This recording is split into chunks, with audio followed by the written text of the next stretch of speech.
रेवती आणि मोगातपल्ली भास्कर हे आपल्या मुलांबरोबर पुष्पा 2 पाहण्यासाठी हैदराबाद येथील संध्या थिएटरला गेले होते। दोघेही पुष्पा फॅन होते। रेवती हिनं तिच्या पतीला तिची एक यकृत दान केल्याचा खुलासा त्यानं केला। तिनं मला जीवदान दिलं आणि ती स्वतः निघून गेली अशा शब्दात त्यानं दुःख व्यक्त केलं। 2023 मध्ये रेवतीनं तिच्या नवऱ्याला तिची एक यकृत दान केली होती। ती एका यकृतावर आयुष्य जगत होती। महिलेच्या नवऱ्यानं सांगितलंय त्यांचा मुलगा श्रीतेज आणि छोटी मुलगी सानवी यांनी पुष्पा 2 पाहायला जाण्याचा हट्ट धरला। आम्ही मुलांना घेऊन पुष्पा 2 पाहण्यासाठी संध्या थिएटरला पोहोचलो, पण तिथं अल्लू अर्जुनला पाहण्यासाठी प्रचंड गर्दी झाली होती। चौघे त्या गर्दीत अडकलो। रेवती मुलगा श्रीतेज बरोबर होती। दोघेही त्या गर्दीत अडकले।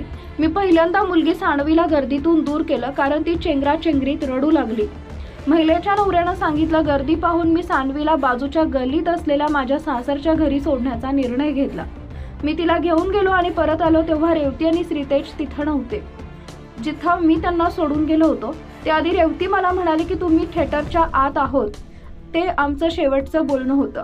त्यांनी पुढे सांगितलं, गर्दीला कंट्रोल करण्यासाठी पोलिसांनी लाठीचार्ज केला, ज्यात रेवती आणि माझा मुलगा गंभीररित्या जखमी झाला। मला आठवतंय की मला कुणीतरी व्हिडिओ दाखवतला ज्यात मुलगा श्रीतेज रेवतीच्या कुशीत होता।